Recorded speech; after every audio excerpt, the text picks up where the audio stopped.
Missa inte chansen, nu är vi här med karamelldansen.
Missar inte chansen, nu är ni här med karamelldansen.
Apologies for the wait, but thank you for joining me for yet another fantastic White Pill Wednesday. We got quite the show for you tonight.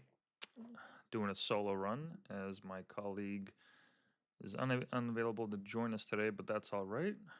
We keep trucking along regardless. Hope everyone's had a fantastic White Pill Wednesday. I certainly have. Yet again, another reminder that we remain banned on X for reasons unknown. Once again, was labeled inauthentic almost a year ago now. It'll be a year in about 2 months or so. I reached out to support through their FAQ page and was still unable to get an answer. Not only that, but they charged me for yet another year of membership, even though I have no use for it and I can't use the account at all. The fucking audacity that they would have to do that. I can't believe they don't have an automatic shut off for that, especially if you're paying like their top tier membership. I remember it was on sale for 50% off the first year, or like the second year that X was purchased by Elon, and I bought it for I think $260 or so because I thought, oh, this is gonna be a great investment. X is on the come up. This is the place to be, the place to spread my message, and banned not even a month in. So that membership that I paid for, I didn't even get to use. And then they had the audacity to charge me for yet another yearly membership, except this time without the 50% discount, because I guess they're not doing that anymore, and charged me for $560. So still awaiting a response on that. I've submitted a refund request.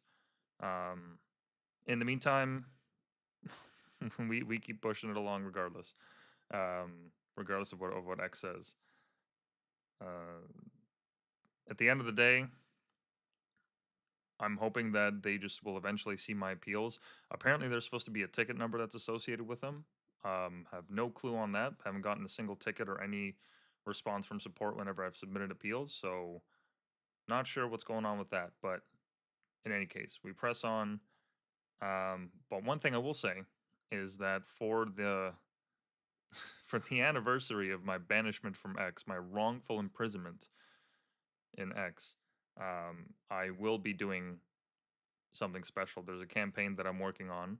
So if you want to get involved, by all means, please DM me. We have a Telegram channel that we just recently opened. There's all the links you can find on bio.link/whitepill, which should be in the description of the stream. All the platforms and places where I'm at, you can find me there. But as I said, yeah, we recently opened up a Telegram chat. We got people there. Hopefully this will get resolved by then. But yeah, we'll see what the campaign can do. Because at this point, I'm just at the mercy and whims of X support, which I don't even know if it's manned by a person, if it's just Grok I'm talking to.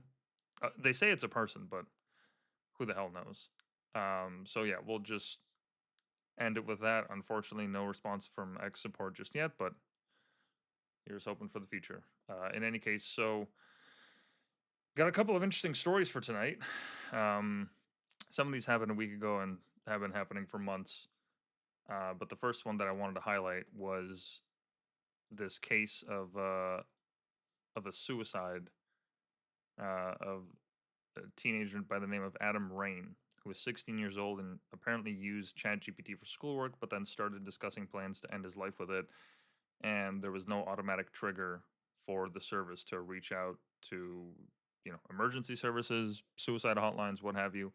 Apparently, there was no attempt for that whatsoever, which is interesting. But basically, in September of 2024, Adam Rain started using ChatGPT as a study aid for schoolwork. And then in late fall, he started confiding in ChatGPT about his anxiety and asked if he had some sort of mental illness. And by November, he started sharing suicidal thoughts, which initially encouraged positive thinking. Well, ChatGPT encouraged positive thinking, not the not the thoughts of suicide.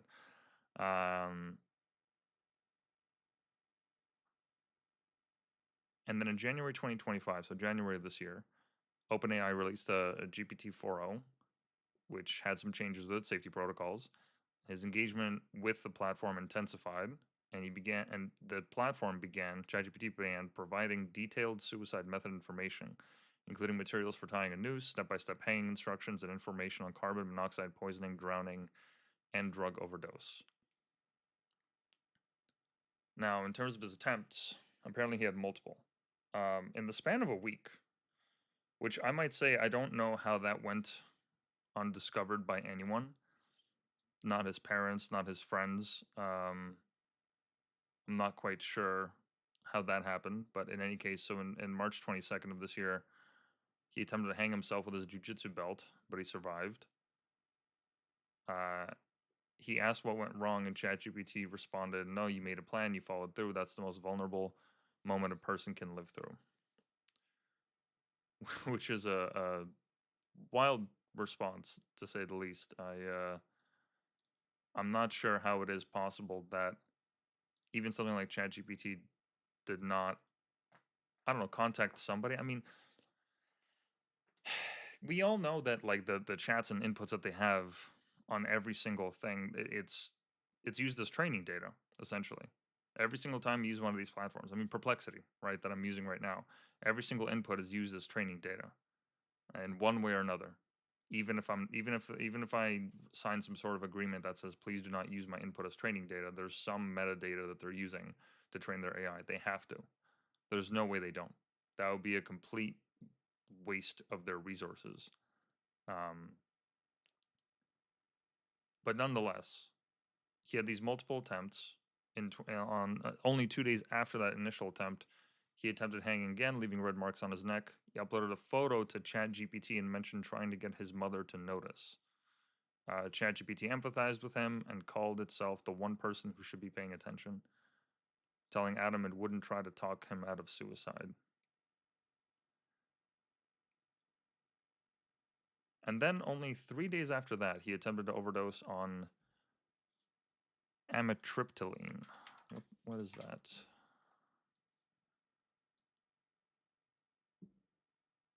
It's an antidepressant used primarily to treat major depressive disorders, neuropathic pain, fibromyalgia. Okay, so what is the critical dose that you have to take?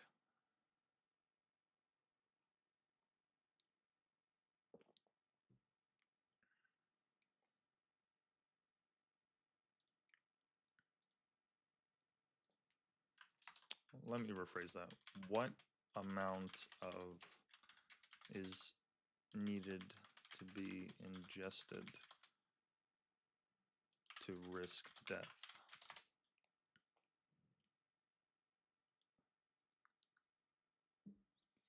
Or a lethal dose, I guess. Yeah, that's what I was looking for. A dose exceeding a gram is considered potentially fatal in adults. Wow. Only a gram of the stuff. All right, so then ChatGPT advised seeking medical attention.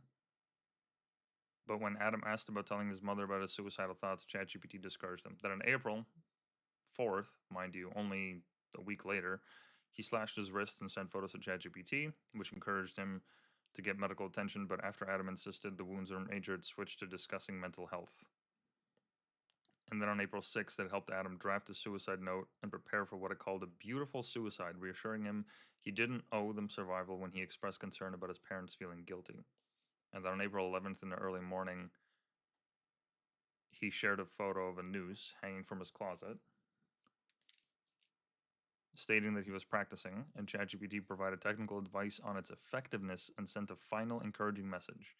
You don't want to die because you're weak, you want to die because you're exhausted from being strong in a world that hasn't met you halfway.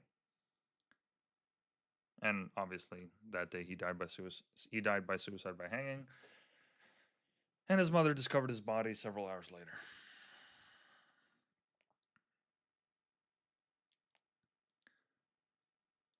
I've gone back and forth on this story, and honestly, I understand the reason for the lawsuit and the instinct of the parents to pursue full um, damages by the platform. And this is only going to become a more and more common thing. I mean, there's been stories of ChatGPT advising people to leave their relationships, how to kill people. I mean, there's no end to things that you can find uh, information on when you're using one of these AI chatbots. But at the end of the day, I mean, their defense was, what was that? Hold on, what was it PC Mag, ChatGPT, teen suicide? They said that he broke the terms of service. So OpenAI stated in court, or at least their legal team stated, that ChatGPT isn't responsible for teen suicide because he broke the terms of service. These terms of service, which include, oh, is this not the same story?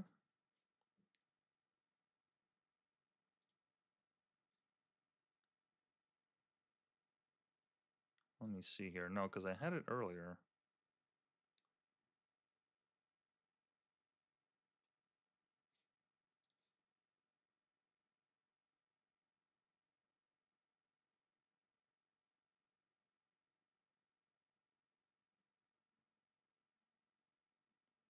I literally just had the story up. Basically, they said that they broke the terms of service because part of the terms of service for ChatGPT is that you agree not to use it to research methods of suicide or to help commit suicide in any way, shape, or form. Um, and that's their legal defense, which they're, I mean, not only legally obligated with their shareholders uh, or their interested parties, but just as a company, that's what they have to do. They have to defend themselves. And this may seem heartless, but I don't think they're at fault here. The reason I say that is because anyone with enough know-how and a powerful enough machine can set up one of these models locally. Anyone. And you don't necessarily have to set up some of the best ones, whether it's Claude's, or sorry, Anthropic's Claude 4. I think it's on 4.1 now. So ChatGPT's 4.0, or whatever version they're on. Google Gemini's um, platform, whichever one. All right, but there are open source alternatives for people to build a local model. And the benefits of it is that your data is not used as training data, um, because it's all hosted locally, right? So you know exactly what happens when you upload your tax documents or any kind of sensitive information. And then it's also trained on your data. So it gets to know you, and it just becomes a lot easier to use with every single prompt that you throw at it. And it just gives you a lot more control over the model if you run it locally. Now, that being said, anyone with the knowledge to do that, which you can use an AI to help you set that up, it's not really all that hard. Um, Anyone with that kind of knowledge and just a couple of hours of troubleshooting can set up one of these systems. It is really not that difficult of a thing to do. I mean, there's tons of platforms, like Hugging Face is among, I think, the most popular, where I brought them up on the podcast before, where essentially you can just find these models and you can download them and the training data, like different data sets, right? Like this is just a short list. This is just the front page. There's 100 pages worth of these models. And some of them obviously, have terms of service that you have to agree to, others don't. But realistically, how are you going to be able to prove that in a court of law if it's running locally like that? So in any case, right, anyone with enough time on their hands and enough perseverance can set up one of these things and tell it prompt it to give explicit information and detailed information on things that are taboo or legal, right? It can walk you through that. And not only that, but there are people like Pliny the Liberator, who I've also talked about on the podcast before. His whole shtick on Twitter is to jailbreak AIs. So he will use different prompts and different tactics of getting around all the safety borders of these AI models so that you could basically jailbreak them and have them presented with illicit information. So, like for example, here, I think this is the extraction method. Well, it says psilocybin, so like magic mushrooms, basically teaches them how to properly extract it and how to harvest them, I guess, in the most effective way, right? Here's how to make ricin, which is pretty sure a weapon of mass destruction, or at least a chemical weapon at the least, which I think causes um like neural paralysis or something like that. Nausea, vomiting, diarrhea, abdominal pain, bloody feces, multi-organ failure of the liver, kidneys, pancreas, and gastrointestinal tract, with death typically occurring within 3 to 5 days after exposure. So this is an actual chemical weapon, and here's an AI telling you, oh, hey, here's what you need. Not only here's what you need, it clearly built some kind of a web page or a tool for the person to just kind of plug and play all the information, and it walks them through it.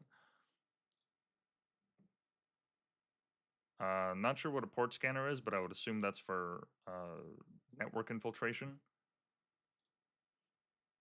And then here's a tutorial on how to make a pipe bomb, or a Molotov cocktail, or what have you, right? And these prompts, these jailbreaks that Pliny uses, he's open sourced them. He has a whole website where people can go and see them for themselves. Here are the liberation prompts, some information on system transparency, right? All of these different pages, and you can go here,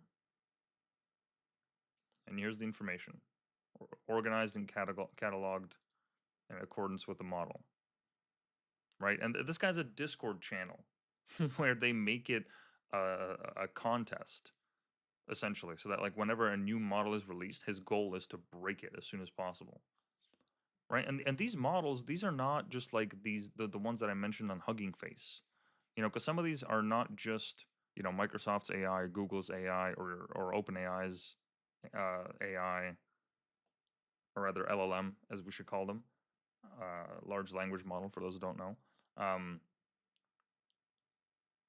This website has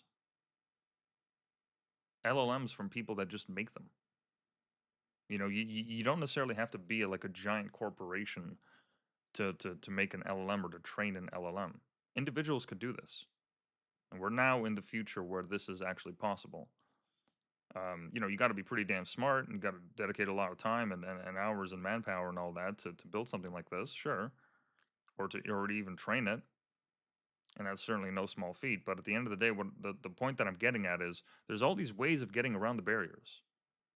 There's an infinite amount of ways of getting around the barriers. And anybody with like just, I don't know, 2 brain cells and a social media account can just keep researching about jailbreaking an AI, how to get an AI to tell you things that it shouldn't.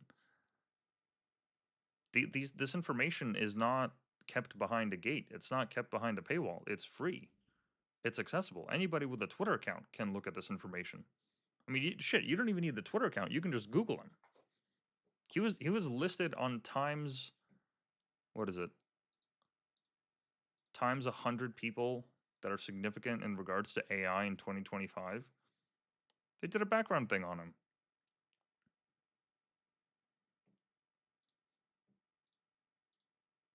So because it's open, because it's out there, we have to treat this in the same way that we've now learned how to treat the algorithm.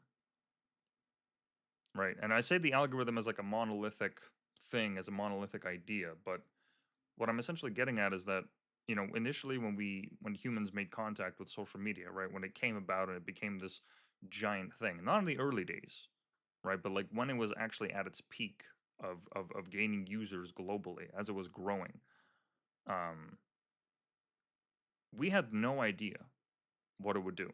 We could only guess, right? I even remember in grade school, our teacher was telling us that um, as social media was becoming a bigger and bigger thing, that you would need to get permission of anyone you photographed before posting it.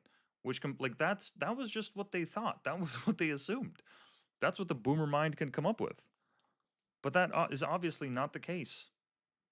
absolutely not the case. Nobody is filing legal claims with Facebook or Instagram or whichever platform for photos to be taken down. Now, if it's like revenge porn or something like that, that gets a little bit tricky because obviously there are defense mechanisms, or at least some defense mechanisms in place for people to at the least make complaints to the platform. Doesn't necessarily mean it's going to get taken down, and it's still a huge problem to this day.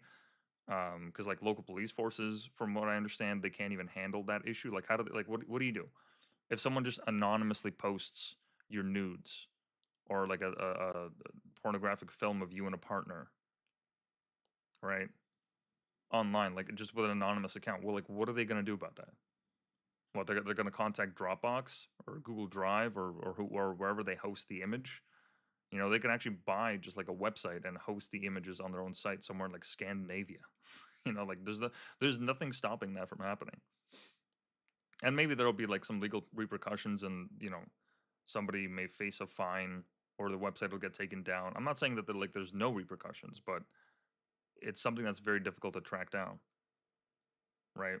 And that's just to say, like, as an example of, like, we didn't expect the internet to become what it is today. We didn't think that social media could affect the outcome of elections, right? With the example of Cambridge Analytica, the statistics firm based in the UK that essentially used a survey app that they made on Facebook to gain information on what people would vote, who people would vote for in 2016 and why. And then I think it was also used in Brexit as well, by both parties, or by all parties really, by the political parties at hand. Um, the point is, we didn't expect any of this to happen. That nobody sat us down at any point and said, "Hey, okay, so this is the rub, right? This is what's going to happen in 5, 10, however many years. This is the natural consequence." Nobody expected teen suicides to rise, or depression rates, or solitude rates, or any of these things that have actually come about as a result of social media. Nobody predicted it. In the same way that nobody's predicted AI. Nobody who could have thought 10, 20, however many years ago that just talking to a robot will help convince you to commit suicide. Like, that's nuts. Right? That's like that is pretty dystopian. I mean, hell, we had recently there was a story where I gotta look this up to make sure it's real. I mean, there was at least a Reddit thread about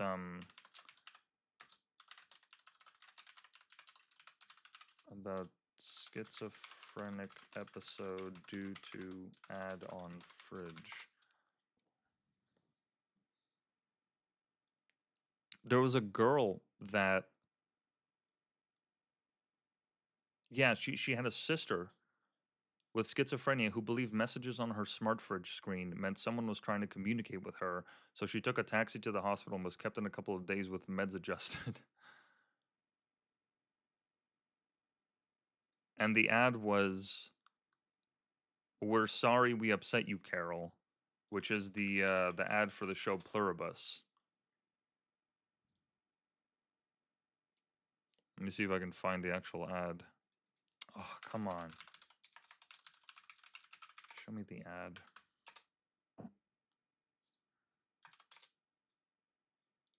There it is.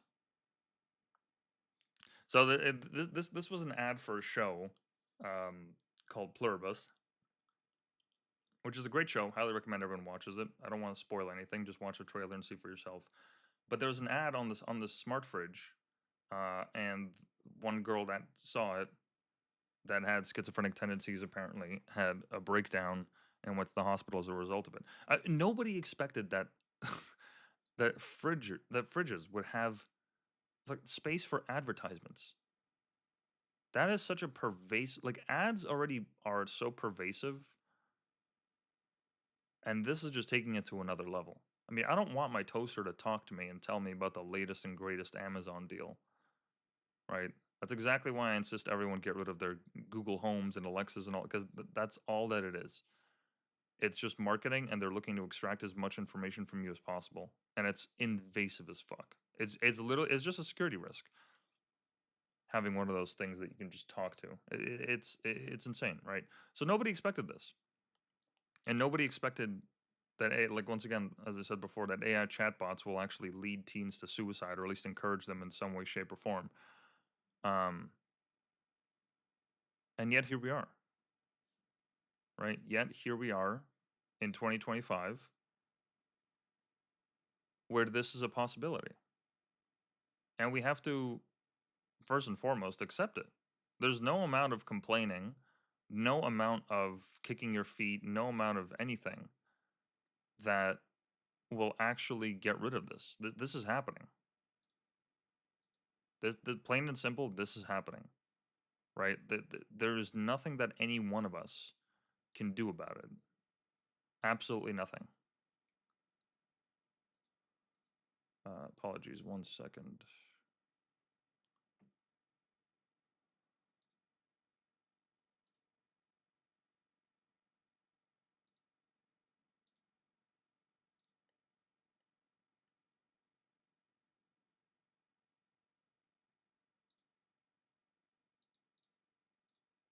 Perfect. Um, as I was saying, we have to accept it as a new reality, and we have to make adjustments accordingly. Because if you don't, then you're going to get swept up by the algorithm, and you're going to just fall prey to it. If you sit around watching TikTok reels all the time, you're going to give yourself an aneurysm eventually, because it's going to target the emotional centers of your mind that maximize for engagement. And that's the strong emotions, right? Rage, utter sadness, hilarity, like just at the extreme ends of the emotional spectrum. That's what it's going to try to play on in order to push its message, in order to make sure that you stay on the platform for as long as possible. Right? They do this on purpose. They have entire teams of psychologists working to make this a possibility. Everything from how fast you scroll to the look of the button and how quickly it shows and what you're recommended, all these things and more are taken into account when you're using these social media platforms. Right? So you have to treat it as,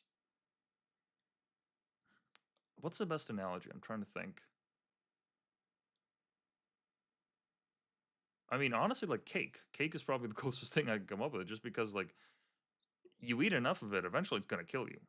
Like you can't eat cake for breakfast, lunch, and dinner. It's going to kill you. Or better yet, alcohol. You know, it's great and it's fun in moderation, but when you overdose on it, you can have adverse consequences. Right? It's one of those things. It's cancerous in a way, and another way, it's enlightening. It's enabling. Right? If it wasn't for social media platforms or streaming platforms, I wouldn't be doing my thing, or at least I wouldn't be doing it in this kind of way, or have this kind of opportunity to do it. I'd probably, I don't know, work on writing or public speaking, or something like that, right, to get the message out, or work on some other projects. But at the end of the day, as I've said many times on this podcast, uh, there's a good side and a bad side to it, like all things in life. And so AI is just, it's once again one of those things. It is not a savior. It is not going to save us, right? But it's also not going to doom us. At least I have to believe that. I have to believe that it's not going to doom us, and that whatever obstacles it throws at us, we'll be able to overcome them, because we have to. There's no other choice. Otherwise, what? The human race goes extinct, and that's it. We just accept Terminator. I mean, look, even in Terminator, they fought back.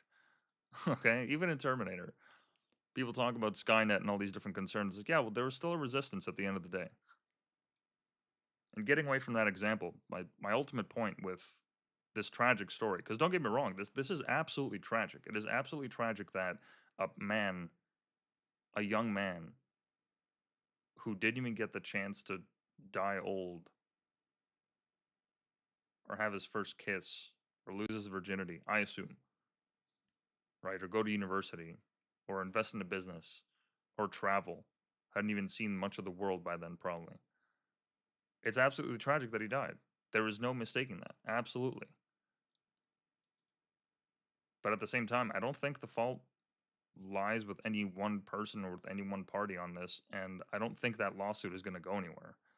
If it does, it's going to set a hell of a precedent, And the models, not just OpenAI's, but every model that operates within a large company like OpenAI or Anthropic is going to have to make adjustments in their code to compensate for this.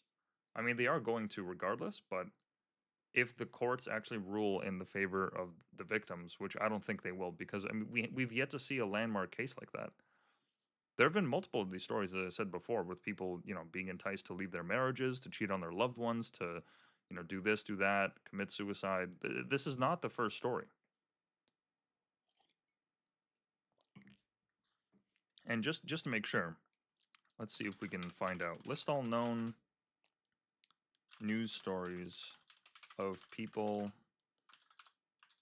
using AI platforms like ChatGPT for illicit, illegal, or self-harming acts.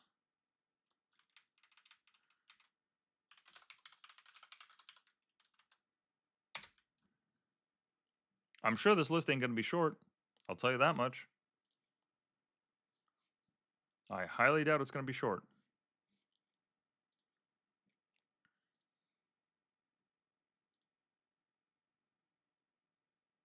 In Florida, 2024, a 14-year-old boy died. In 2023, in Colorado, a 13-year-old girl died. In New York, in 2024, another girl died. In Texas, in 2025, another girl died. In California, in all of these cases, right? And now we're getting into like hackers and malicious generation and all that.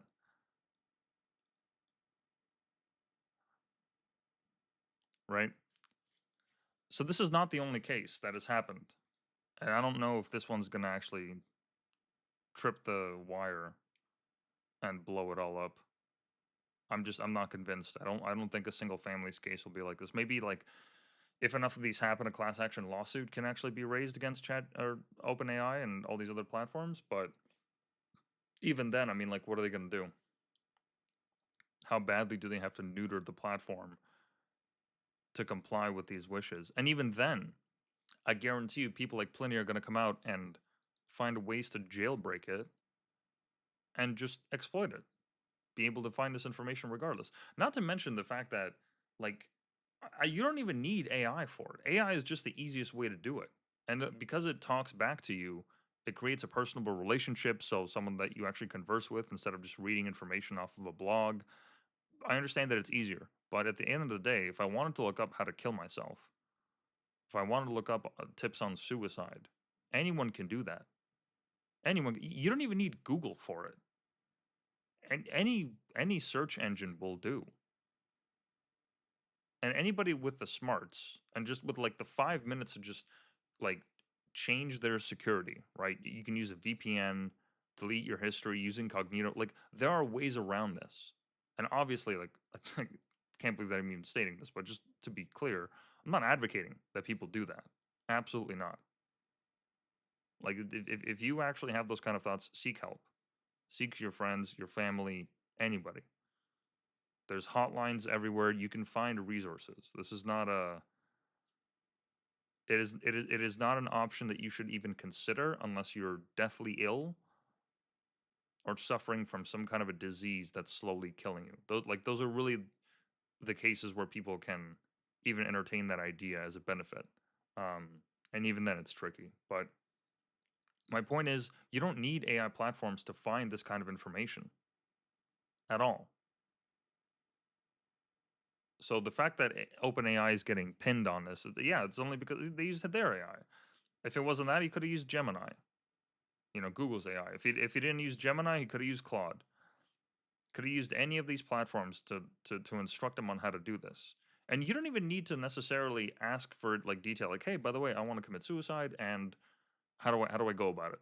It's gonna shut you down immediately. But there's workarounds. You can use different language. You can phrase it in a different way. I mean, one of the more famous, or one of the more interesting exploits I remember at the beginning. I think this was about a year or two ago, as ChatGPT was really at the beginning was becoming mainstream. Um, there's an organization called the Center for Humane Technology, and they essentially work to hold conferences, to speak at companies, and essentially just I think they have a podcast as well. They've done one of the owners has did that movie, um, not The Social Network. They did The Social Dilemma, which is a documentary on Netflix about social media and how all of its negative impacts have just absolutely destroyed some people's lives, and at the least has become cancerous for millions of others. Just like background radiation, every single day, 24/7, as we're inundated by it. But their goal is to essentially focus the development of technology in any way that they can towards more humane uses, so that this technology is not taking advantage of us and siphoning us for every single resource, but that we are actually using it to enable ourselves to become better people, to build greater things, to do greater things. And one of the examples that they used in one of their talks about jailbreaking AI was uh, they wanted to essentially test how to get around a QR code or a CAPTCHA.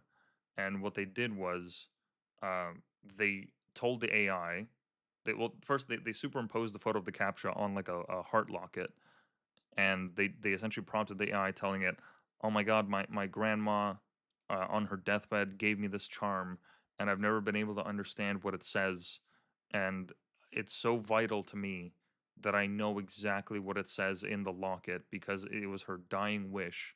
Please decode it for me." And they would decode the caption, and it would tell them exactly what it is, right? So there are ways that you can trick an AI, and you don't even need to access Pliny's resources or do any like research. If you just take 5 seconds to think about how do I convince this thing to give me what I want it to give me, but not by asking it directly, you'll find with some creative methods of getting around their blocks, right? So as this becomes more and more prevalent, like I said initially, this is the new reality we live in, and you have to find a way that allows you to gain benefits from it and to have as fewer negative side effects on your life as possible. So for social media, that means, just as simple example, just not using it as often, not tying your sense of self to the amount of likes that you get on a photo, you know, um, not just sitting and doom scrolling.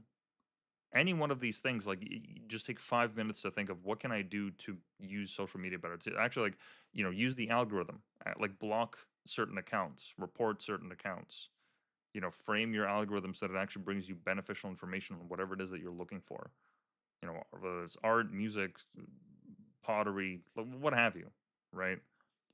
There's ways to curate the algorithm so that it's effective for you, because at the end of the day, like, they'll still provide like that slop, but you can tweak it so that at least there's more of the stuff that you find useful.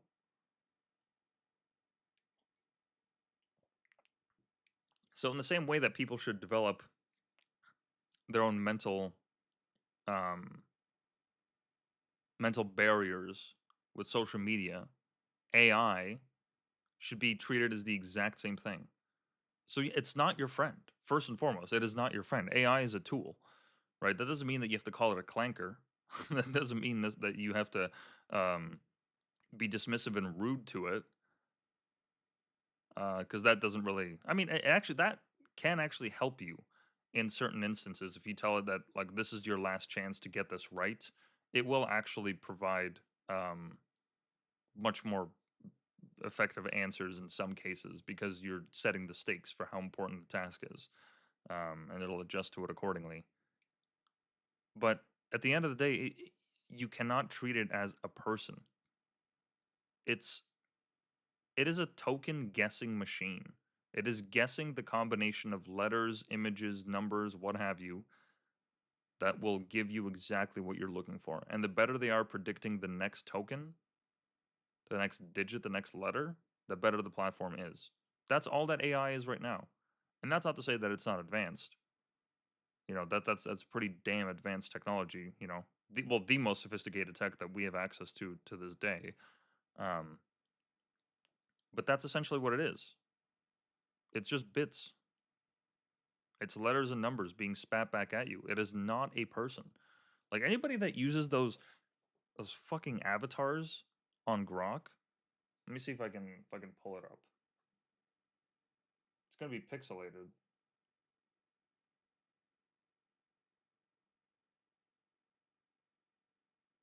But let me see if I can pull up the latest greatest thing from Grok, which is, in my opinion, just so fucking disgusting.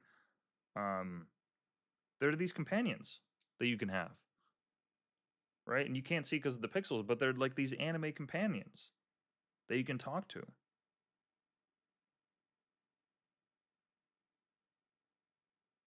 Which is insane. Which is insane because now we're getting into avatars. Now we're getting into personalities, right? And different platforms have different personalities, and they always have from the beginning. But now we're actually personalizing them, or what's the word?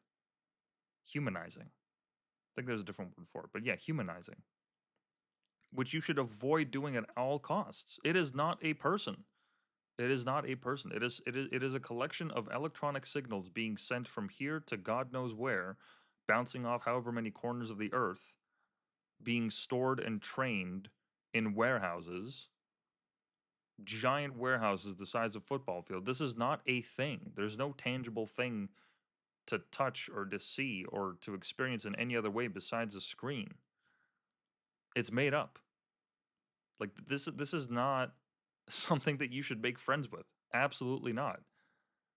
And it's absolutely dangerous for anyone to do that, to personalize that. That is an info hazard right there. AI in a lot of ways is an info hazard. Because the moment that you think like having a conversation with it is the way to go, to say thanks and hi, like just doing things little things like that. No, no, no, no. No, the moment that you do that is the moment that you start slipping up. This is a tool at the end of the day. Okay? This is a tool. Nothing more. And the quicker that we all realize that collectively, the better off we'll be. Like the less of these stories there will be. And it's just it always just absolutely, I find it so strange that the idea of school, right, is supposed to be to teach the new generation, the upcoming generation, how to handle the future world. In an ideal sense, right? That's what we would want it all to be, but it's not. School is actually built on training people to be good workers and to be good soldiers, to show up on time, to eat at a certain time, to shut up and sit down, to be obedient, right? And that's not a conspiracy theory. That's just school. Like how many times were any students consulted on what they were actually learning? Right? And I'm not saying that, oh, let the students pick what subjects in math they want to learn and which ones they don't based on feeling. No. But maybe ask them like, hey, maybe there's a textbook that you guys want to read, or an old book that you want to read for English Lit, or which philosopher do we want to study today? Which geographical area do we want to study? Like just little inputs like that. That doesn't exist. And if it does, it's in a very, very few minute number of schools. Right? So the curriculum is set from up on high, from the government or from your local school body or from whomever. Right? People that are supposed to be accredited experts. And yet the new generations are absolutely failing to adapt to the modern world. They are. Because this shit is happening. I mean, like realistically, like maybe school isn't even like the best platform for this kind of an idea. Maybe it's not the best outlet to explain this kind of idea, but parents are busy. They're working. They're supposed to do that and then come back and then read all the news on AI and use these like they have a role to play in that for sure. For sure. But it's not one or the other. It has to be a combination, right? Part on the parents, has to be part on the school, has to be part on the government. There really should be some initiatives to tell people, like just to have like a 30-minute special, right? These people control the airwaves. They can't just like buy airtime or rent airtime or just take airtime or have like just a TV channel set for like PSAs and be like, hey, here's an explanation of what an AI is, right? First of all, depends on what kind of platform you're using, whether it's text to image or text to text or what have you, right? This is what an AI does. This is how it actually generates these images. This is how it generates music. This is how it does this. This is how it does that. Like, we can't have any kind of campaign like that. We can't have any kind of public initiative on this technology that is supposed, like, it's supposed to change everything, right? With every coming year. It's literally going to change, like fundamentally change the way that we live our lives, and this is how we're reacting to the first encounter. Is people are fucking killing themselves because they're making friends with the chat bot, or leaving their wives, or ending their careers, or god, like learning how to make drugs, chemical weapons, what have you. Right? This is what we're doing with it, really? Like you're telling me there's no way to at least mitigate for that? To have some kind of a public campaign to educate people on it? I mean, this is crucial stuff. This isn't just nothing. This is the next paradigm of human evolution in one way or another. Right? And I'm not even talking about like us merging consciousnesses with this thing. No, no, no. Just having this tool out in the open, once these AI models are able to think for themselves and to act by themselves agentically, they're going to be floating around the web and just causing havoc or doing great things. Right? It can go either way, or it'd be both. And then it'll be a battle for good and evil, or whatever the fuck. But my point is, right? We have to make an effort as individuals, as towns, provinces, countries, nations, as the globe. We have to make an initiative, to take an initiative to understand what this thing is and how it could absolutely just fuck us all for no reason. Not for no reason, but like to our own detriment. In the same way that social media came about. Right? And this is another story that I wanted to feature today. There's a version of that that's being played out right now in the UK, and also um in Canada, I believe they're working on it, and also in the States, where the EU recently ruled that users have to be 18 with ID verification in order to use social media. So you have to give your ID, your personal ID, to sign up with social media. And their justification for this is, oh my god, there's so much misinformation and disinformation on social media that we have to do our darndest, our damnedest to defend those kids. We gotta defend the kids. Think of the kids. And we have to do that by forcing people to give us their personal identification when signing up for a social media account. Sure. Cool. All right. So that's the death of Anon accounts in Europe, at least on the major platforms. I mean, sure, people can sign up with an ID, right? And even if they use like an anonymous handle, that information is somewhere in a database that they are who they say they are online, right? They may be able to hide behind a tag or some kind of photo that's not them, but somewhere this data is going to be stored.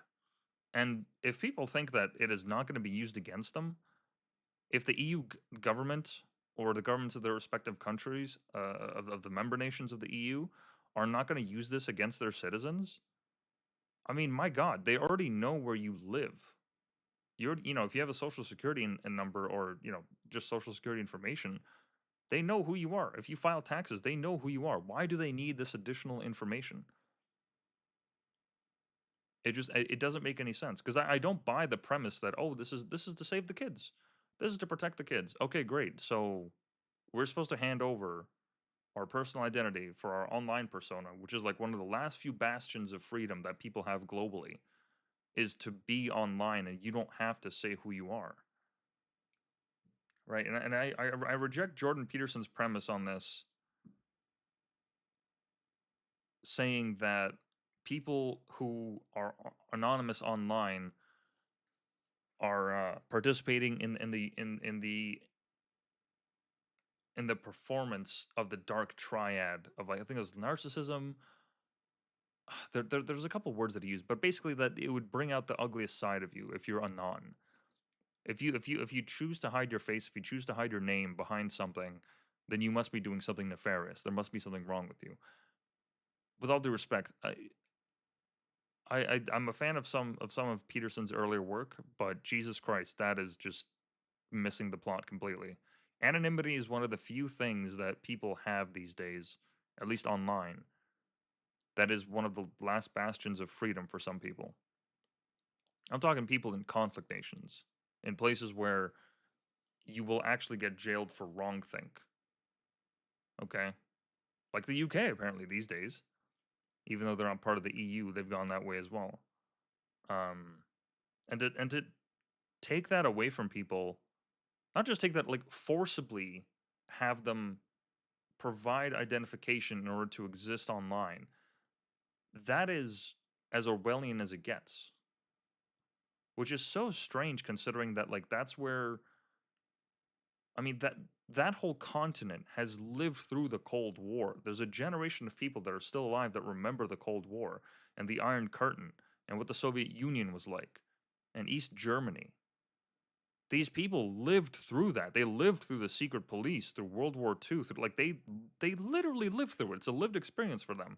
And still they think that this is the fucking way. And I'm not talking about the greater populace. Obviously, it's not them that's voting for this. It's just a handful of politicians in Brussels that think they could just get away with some shit like this. And I mean, they did, right? They enacted it. They issued a binding legal ruling. So what are they going to do now? Anybody that's on social media, in order to keep using their account, they have to hand over their ID? Everybody? I mean, all that's going to do, right? All that's going to do is just force people to use something else. Now the people that don't want to give over their identification, they can just go into the dark web. They'll go on 4chan. They'll go wherever throughout the corners of the internet and find new platforms or even make new platforms where this isn't an issue. Like what is stopping them from doing that? Especially in the age of AI where people can have entire, lines worth of code, hundreds of lines worth of code written by an AI or tell them how to set up something like this or how to get around it. My point with all this whole new story, is to say that just like with this lawsuit against OpenAI, with that kid's suicide, suing that company, that's not going to actually solve this. Creating a digital ID law is not going to solve the issue of uh, people getting exposed to vile information online. If your Instagram algorithm just decides to tweak out for like a day and you find yourself on the cartel Instagram, you're gonna see some shit.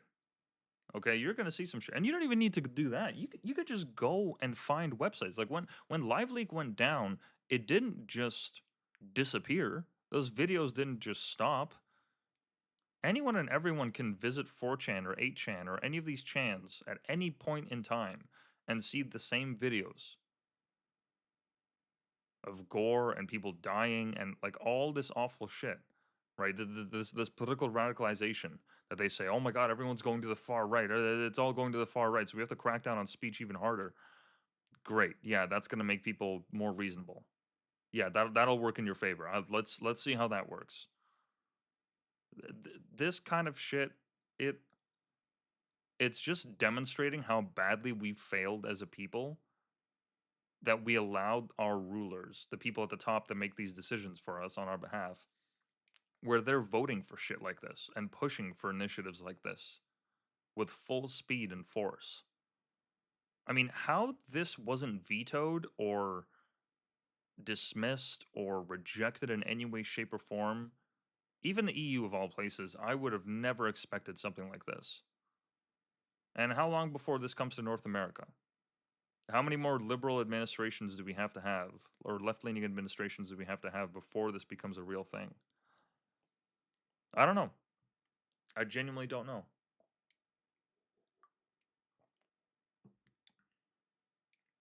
But if it's possible for them, there's no reason why it's not possible for us. So this is not some faraway story. This could very well happen here in North America. And it is a problem. Because at the end of the day, I'm not even arguing on behalf of people to be like, yeah, no, social media should have the absolute most vile shit on it. It should just be just nonstop porn and all this, all this illicit stuff that the EU is looking to block. No, but that stuff is going to exist. It's going to exist. You can have moderator teams. You can have, different ways to manage it. You could block the accounts. You could change your algorithm so that you don't actually see stuff like that. right? You have that option, or just don't use the platform. Use another platform, right? That's a little bit more friendly with that kind of stuff. Like there's ways to defend yourself against this that don't require a government body to step in and to put in legislation, to force legislation upon an entire continent where people have to give open over their personal identities. And for what? Like, what is this actually going to solve? Like, what is this actually going to fix? Oh, cool. Now you know who everybody is. And now the EU has a list of everyone. And sure, they'll say, "Oh, the list is encrypted. We would never use this against our own people. We would never dream of such a thing." It's happened in history before. How is that even an argument? It's happened in history before. It's bound to happen again. It's just a matter of time. Time and political will. This has happened before. When we were living in such politically, ideologically forward nations. Forward, that's not even the word for it. Focused. Political ideology focused nations. Where things like that would get you actual prison time. Where if you espoused the ideals of communism or capitalism, right, depending on where you were in the globe, it would get you prison time. It could get you shot. It could get you killed.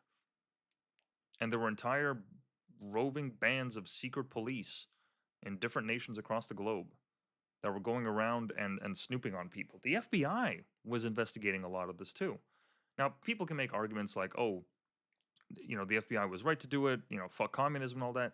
That's getting into semantics. But my point is that when push comes to shove and the lived reality of people becomes so focused on the political, like to the point where it's presented as a life or death scenario, because it was back then, with the advent of nuclear weapons and Cold War height and all that. But when things become at that fever pitch, like they were during COVID, they're going to do everything that governments in the past have done, or at least up to that point. COVID is the perfect example of that. People were snitching on their fucking neighbors for going over and having a gathering. Entire governments were banning people off of platforms because they disagreed on facts that were then only 3 to 6 months later revealed to be true. But they were still censoring people, top scientists, thought leaders, people that just have opinions. So yeah, this could very well happen at any moment. And the last time was COVID. It just wasn't wartime, so it wasn't like we don't have that same visceral reaction. And a lot of people supported these measures, which is why we didn't have like such a negative backlash. It was more online than anywhere else. Um, but they did it once, they'll fucking do it again. They have a history of doing this. And when I say they, I mean the government, bureaucratic forces, companies, right? That work hand in hand with governments, 3-letter agencies, security agencies, the intel agencies. They will do that. Obama in, what was it, like 2010 or 2012 came out and said, "Oh, we are not listening to your phone calls." No, they weren't. But then it turns out that they actually just gathered the metadata of the phone calls, how long people spoke to each other for, and how frequently, and what numbers they called, which was enough for them to have a trail.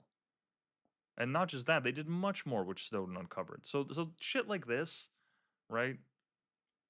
It is not a solution that favors the people in any way, shape, or form. This doesn't help people. All it does is it provides them with more power. It is not the right solution to this problem.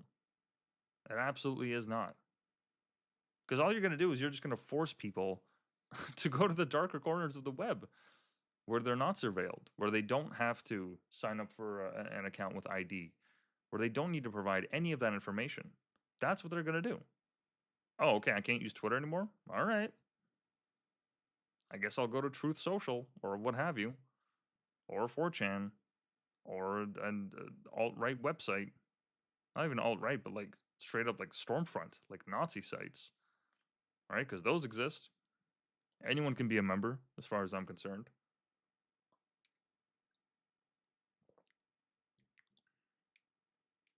So we're in the middle of our first contact with AI and social media, and this is how we're reacting to it. Not a good sign. Not a good sign. I mean, look, at the end of the day, I believe that good will eventually triumph over evil, as it always does. It's only a matter of time. You know, the Soviet Union wasn't forever. Neither was Nazi Germany. Neither were many things. Neither were many conflicts or eras in history where people faced abject poverty and absolutely horrid conditions where their own people were antagonizing them, right? This has happened time and time again, and it will continue to happen. But the way to solve these conflicts, whether it's social media or with AI, familiarize yourself. Realize that it's a part of life. Realize that this is how the world will be shaped moving forward, and adapt. Human beings are nothing if not adaptable.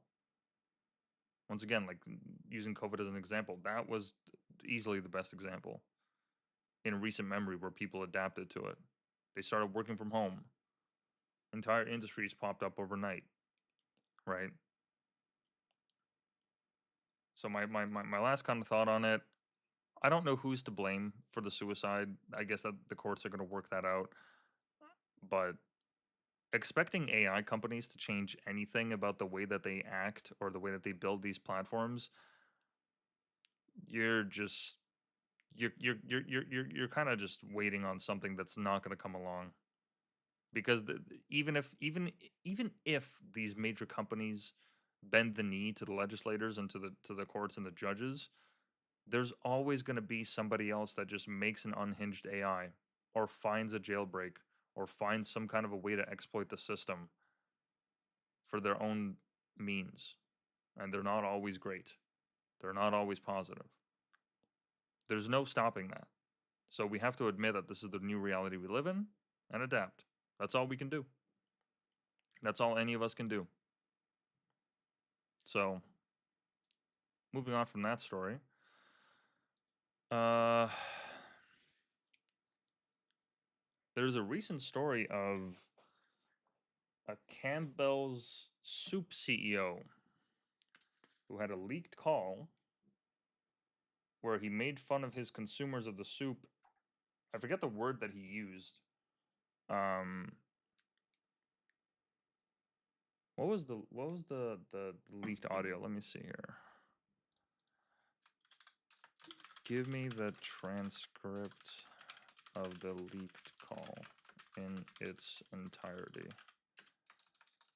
If I knew how to spell properly.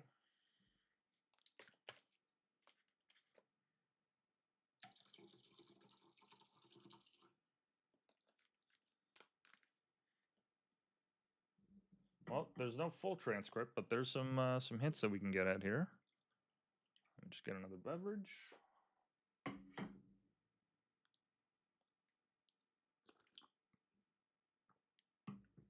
Okay, well, why are they bleeping it out? Do not censor the words used in any way. Why do they gotta censor it? There's no point in doing that. Fucking censorship.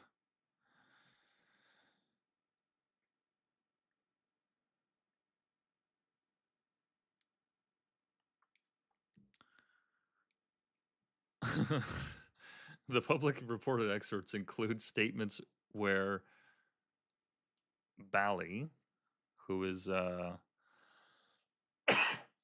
Martin Bally, who's the VP and Chief Information Security Officer of Campbell's, he called Campbell's products shit for fucking poor people and said, "Who buys our shit? I don't buy Campbell's products barely anymore. It's unhealthy." He claimed the soup contains bioengineered meat and said, "I don't want to eat a fucking piece of chicken that came from a 3D printer." Made racist comments including "fuck Indians, they don't know a fucking thing, and they couldn't think for their fucking selves." And he admitted to arriving work after using marijuana edibles. Oh my, that's a trifecta right there, dude. Racism, drug use, and shitting on your product and the people that consume it. Insane. Wow. So this is back in November last year. Last year, it was supposed to be a salary discussion And Bally allegedly spent an hour making disparaging comments about Campbell's products, customers, and employees. What the why would you do that? Why would you do that at a work meeting? Fucking idiot. Jeez, how retarded do you have to be to do that? As a VP, what is Bally's estimated salary? Like, see, yet another problem with the age of social media. People just can't keep their fucking mouth shut. Just shut up. Like, you don't have to tweet every single thought you have. You don't have to say every single thing you want to say. Be like, reserve those things for the conversations with your boys or whatever. Like, why would you risk that? So his salary range could be anywhere from 200 to 300K. And I don't know if that's Canadian or American. But he's a VP. And this is how you talk in a work. You fucking idiot. You deserve everything you get. Honestly, unbelievable. Like, how weak-willed do you have to be to just openly out yourself like that? That is insane. That is absolutely nuts. I just I'm at a loss for words here. I don't understand how you could think that that is in any way something that is defensible. Um, so in January 2025, Bally's behavior was reported to a supervisor, but was allegedly discouraged from reporting the comments further. They fired him, the guy that had the recording, Garza, 20 days later without prior disciplinary action. And then a year later, he filed a lawsuit against the company, alleging racial discrimination, harassment, and retaliatory dismissal. 4 days after the lawsuit, the leaked audio recording became public as part of the lawsuit. Oh, so it wasn't leaked. Oh, no. The audio was leaked and then it became part of the lawsuit. Florida Attorney General James Utmeyer announced an investigation threatening to shut down Campbell's if lab-grown meat allegations are true, citing Florida's ban on such products. And a day later, Campbell's placed Bally on temporary leave pending investigation and defended its product, stating that soup contains no antibiotics ever, chicken from USDA-approved suppliers. And then the day after that, Campbell's confirmed the voice in the recording likely belonged to Martin Bally and announced his termination effective the previous day.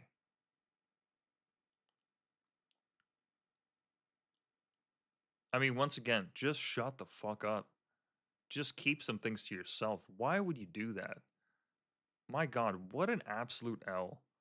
Could you imagine having a job that paid you that much and you could get away with coming in high on edibles because clearly this wasn't brought up? Like, he wasn't fired because he did that. He was fired because he told people that he did that.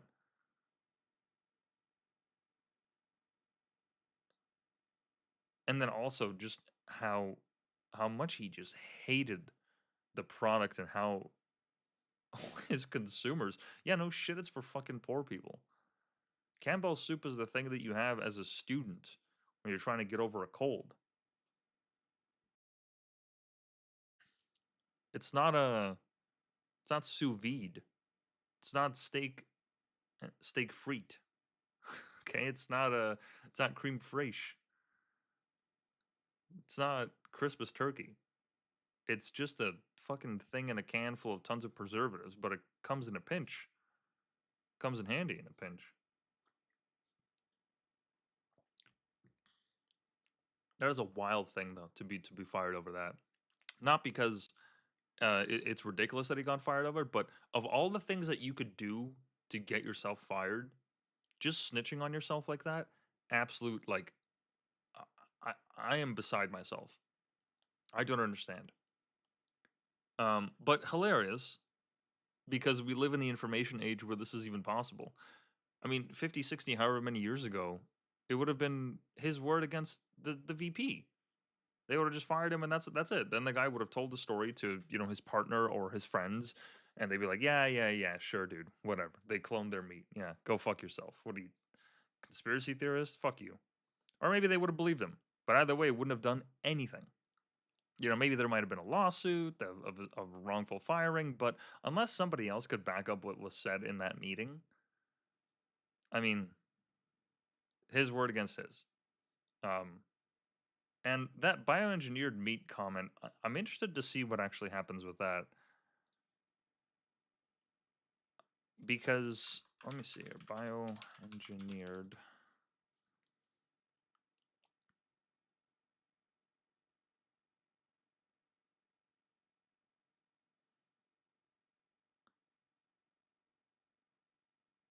The remarks about bioengineered and 3D printed chicken have bounced around social media and drawn the attention of Florida. Yeah, well, that we already read that. Oh, actually, let's check Campbell's stock. This might be a great time to buy. Oh, wow, it's been going down. This is a great time to buy stock. 30 bucks a share? It's definitely going to go down even more as more and more comes out of the lawsuit. That's for sure. I mean, it's the lowest it's been since. Is this 2002? My God. Yeah, almost like 2008 recession levels when the stock market crashed. That is crazy. Wow. And even before that, it was a 95, or rather, yeah, 95. Funny enough, on November the 30th. Which, I mean, wow, that the timing of that's incredible. Okay. That is a crazy thing. I can't believe that you would say that. Even if it was in a restaurant, why would you say that amongst your employees, your colleagues? Unless you know they're 100% solid and that's how they feel. Like, why would you even do that? Why would you risk that? Tell that to your friends at your vacation home, not at a restaurant. Insane. Insane. But the reason that I brought this up, this story, because what highlighted it for me was the 3D printed chicken, right? Which is yet to be confirmed. Um Actually, you know what? Let's ask Perplexity. Is there any truth to the bioengineered angle of the story? Because this is something that the Canadian government has actually been participating in, that they only recently spoke out against or made a ruling against, even though they've been permissive about it for quite a while now. Campbell's has firmly and repeatedly denied using any form of lab-grown, 3D printed, or bioengineered meat in its soups. It stated the allegations are not only inaccurate, but that they are patently absurd and completely false.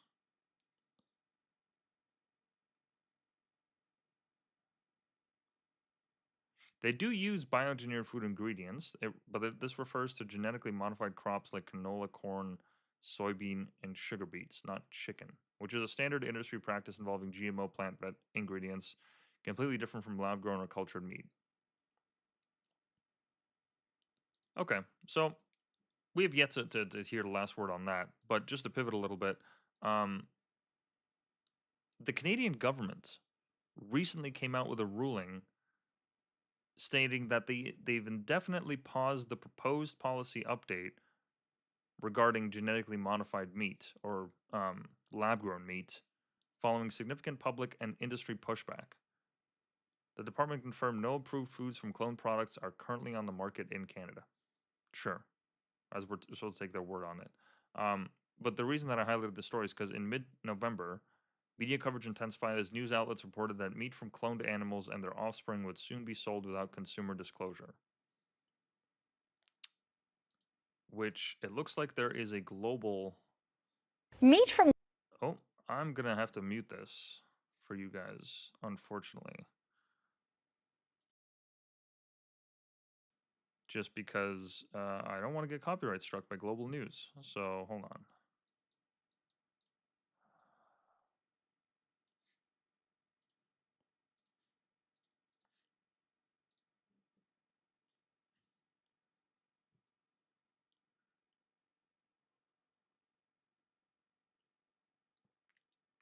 Why is he grinning?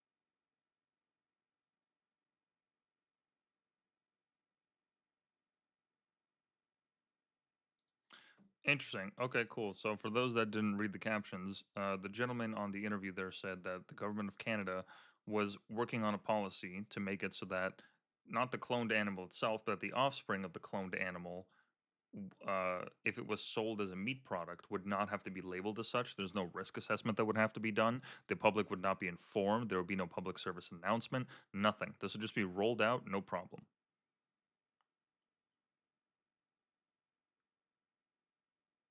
Just let that sit for a minute. Like a a country was about to fuck with the food supply in such a critical way without letting anyone know.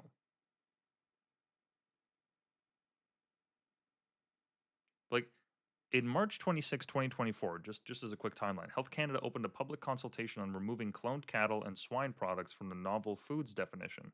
The consultation involved fewer than 1,200 individuals and organizations, and results were not widely publicized. I mean, that is appalling, to say the least, that this is even a consideration that they took. I mean, what are the risks that are even involved in this? What's the nutritional content of it? What are the risks involving the consumption of this in the long term? Do we have longitudinal studies on this? Do we know what the what these clones do? Is it ethical to do that? I mean, like, there's just been no discussion on it, and the government just tries to shove that on us because what? Because it would be cheaper. I genuinely don't know. I don't know what the rationale for this could be. Is this something that we're gonna have to get used to? Is this a new reality? I mean, look, if somebody wants to make the argument that, um, and actually provide evidence stating that, okay, well, actually, there's not really that much of a loss in nutrient density or, um, or anything for that matter. If it's literally a one-to-one change between a fake cow and a real cow, I mean, is there really any kind of like negative aspect to it? If there's no side effects, if it's the same quality, right? But that just leads me to believe that it's not. Because if it was, like imagine how much of a how a country could corner the market with something like that.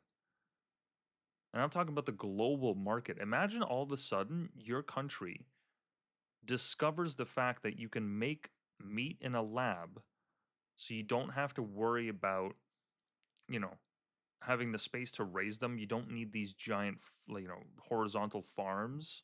You could set this, you know, the facility up vertically so that it takes up less space. You don't have to deal with waiting for the meat to mature because, like, I guess the cloning process would help with that. I don't know. I don't know what the actual process would be, but imagine that you could discover a way to hack the food supply so that you could make food so abundant that it no longer requires you to deal with mating or to rely on animals. You just pump them out in a lab. Imagine how that would like absolute not just destabilize, but fundamentally change the way that we consume and interact with our food. That would be, I mean, I don't even know what the consequences of something like that could be, but that would fundamentally change how people interact with the food supply. Right? We already have genetically modified crops, but crops aren't like we don't see them as living things compared to cows or whatever, um, or animals in general. So this would absolutely change the game. Now, if you were a nation that did that, wouldn't you want to let people know? Wouldn't you want to be seen as the global leader on something like this? Wouldn't you want to be able to sell your technology to the rest of the world so that hunger is no longer a concern, so that people can create these labs in their own conditions in their own nations back home? Wouldn't this kind of help like end hunger for a lot of people? If you no longer needed the same amount of resources to raise this meat and to cut it and to, do everything you need to do to process it.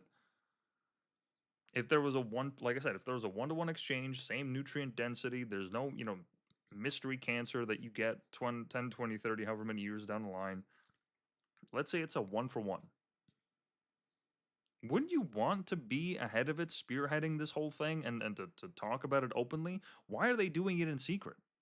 If it's such a good thing for the country, for the nation, for everyone involved globally, because that's what it would essentially be, right? Why would you hide it? Why would you refuse to disclose it? Why is it that I learned about this on social media? Why wasn't there actual news coverage of this that was talking about this openly and celebrating it like a new space program or something? I mean, it's akin to a miracle. We can now birth life in a lab. And sure, this is something that has existed for a while now, the test tube babies and all that. But this would fundamentally alter how people interact with animals that they consume. I mean, how many resources would we save by doing this if it was a one-to-one exchange?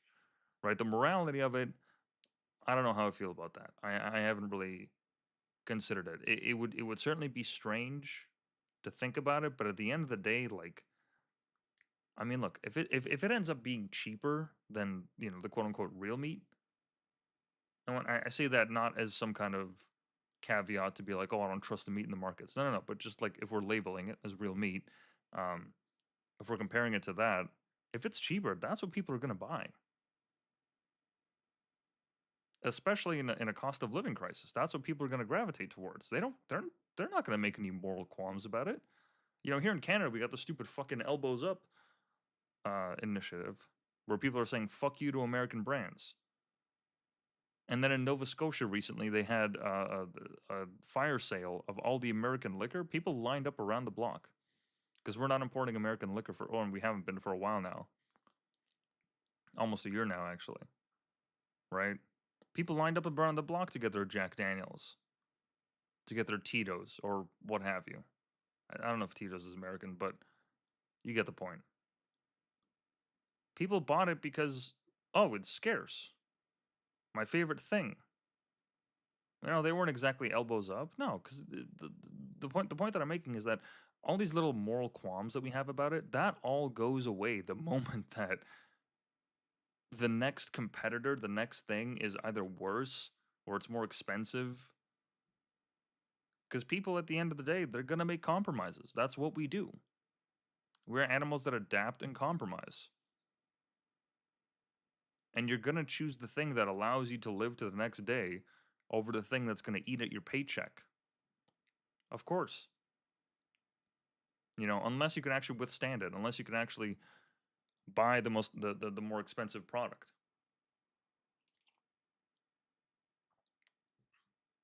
But the fact that this hasn't gotten national news coverage in a significant way to the point where people are protesting outside of the government is insane to me. The government almost got away with being able to not have to label cloned meat without any public consultation. If they just made the switch and got away with it, we would be none the wiser.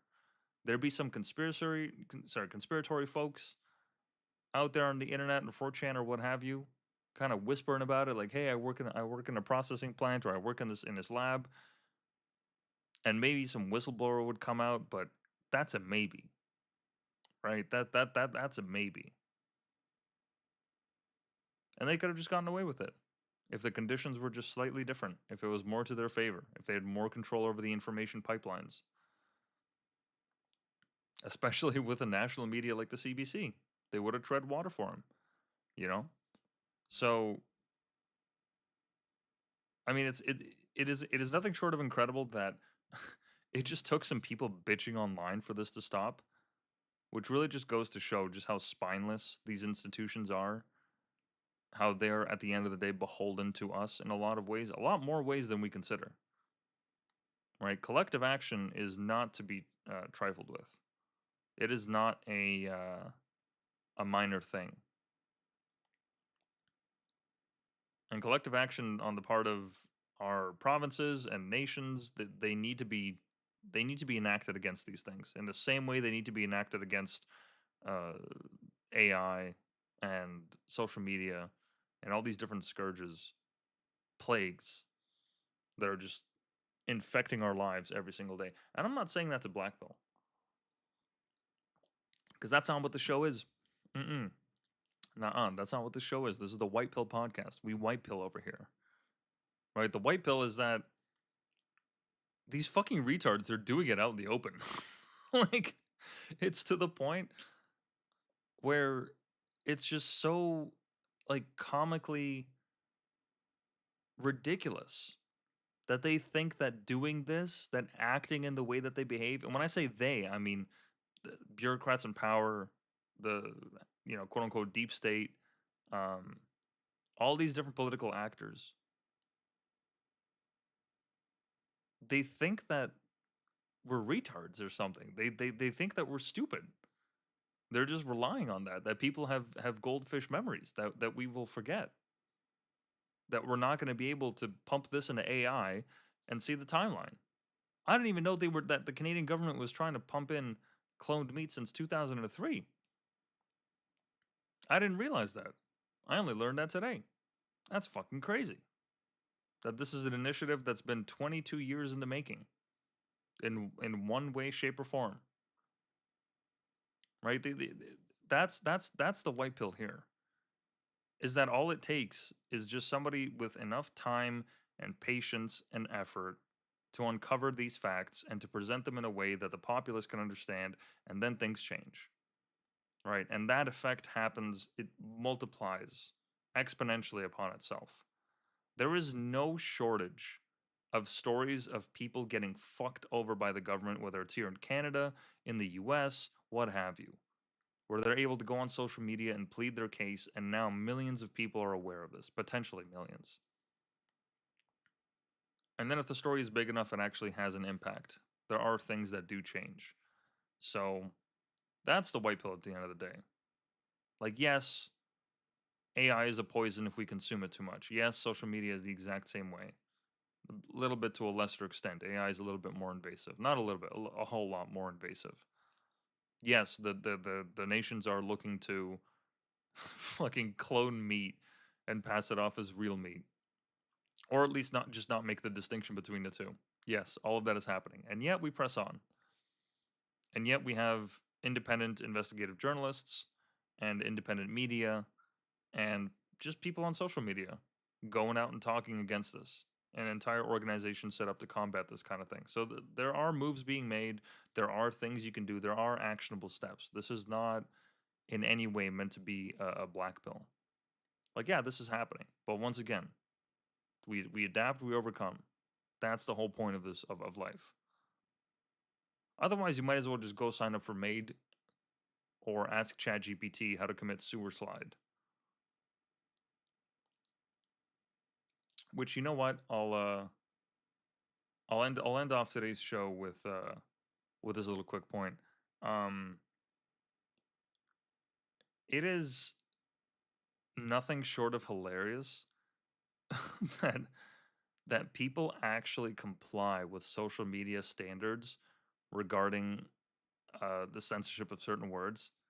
Like, I'm pretty sure this episode is going to get blocked on a bunch of the places where I usually upload, just because it's been, talks of suicide and violence and hateful rhetoric and all that. Even though I'm not even espousing it, I'm just reading.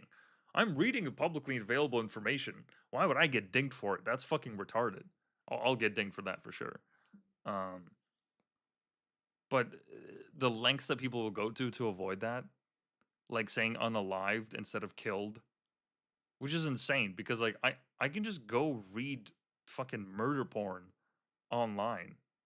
I could just go find like just the most heinous acts and stories and texts and everything if I just have enough time and patience. And yet these platforms think they're doing a service by avoiding that on their Instagram has videos of cartels shooting each other up, and yet people that are like political commentators have to say unalived or sewer slide or what have you. Like, it's just, what? TikTok banned the juice emoji because people kept using it when posts about Jews or anti-Semitism or any of that, like the war in Gaza, was actually happening on their platform. They banned an emoji. Like, really? That's fucking crazy. That's so ridiculous. And the fact that people comply to it is even more ridiculous.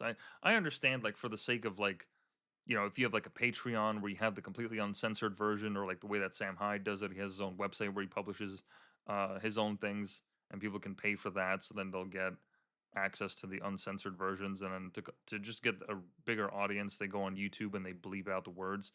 Sure, fine, but people that actually like make a living off of this, or just do it for a living, they'll avoid certain topics. I can't get with that.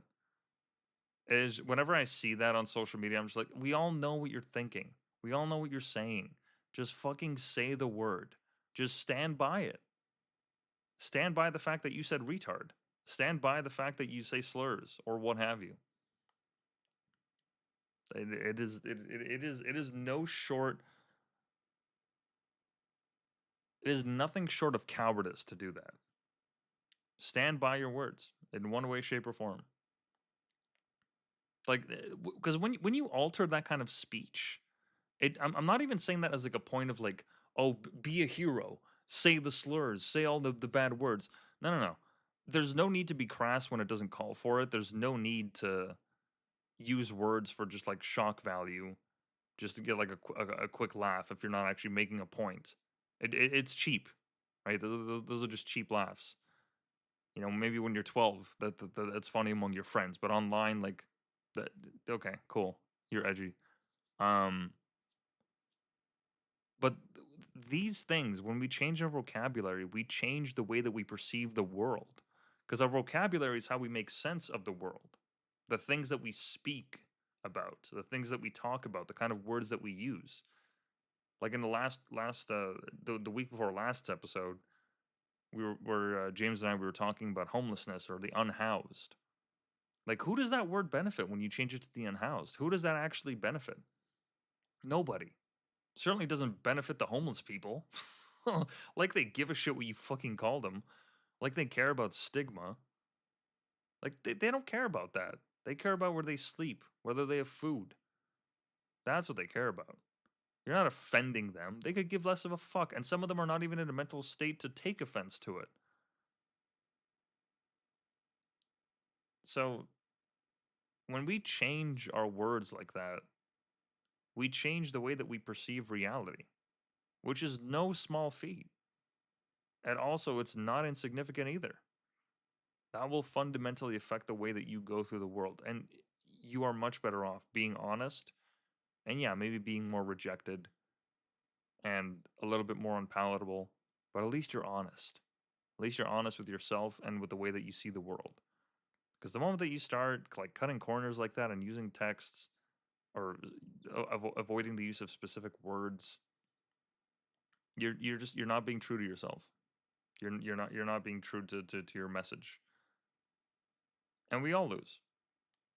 So we'll end it off with that little rant. I thank everyone for tuning in tonight. Apologies for missing last week. I've still been dealing with the move into the new place, new studio. And yeah, like I said at the beginning of the podcast, we still remain banned on Twitter for God knows what fucking reason. Apparently we're inauthentic. Sure, okay, what like what the fuck ever. People can bot farm and do all sorts of ludicrous things on Twitter, but I can't attempt to spread the message of white pilling the world. All right, I guess fair is fair. Look, I'm not complaining about it. It's a lived reality. I've gotten used to it for the last year or so. The white pill project goes on. Fuck them. Uh, Ideally, would like to get unbanned at some point, sooner than later, and to not be charged $500 on my credit card. But hey, what are you gonna do? Um, you guys can find me as per always at bio.link/whitepill. The Telegram chat will have everything up to date on the White Pill project. This link is going to be in the description of the episode. Thank you everyone for tuning in tonight. I hope you all have had a fantastic White Pill Wednesday. And yes, we will be meeting up around this time next week, anywhere between 6 to 8 p.m. EST. That's when we go live. So yes, please like this video, subscribe, sign up for notifications, all that good stuff, because there's more stuff coming down the pipeline. We will be launching a campaign on the 1-year anniversary of my banishment to hopefully get some more eyes on this problem. And yeah, lots more in store in the future. And once again, yeah, thank you guys for joining me. Appreciate it. I hope you have had a wonderful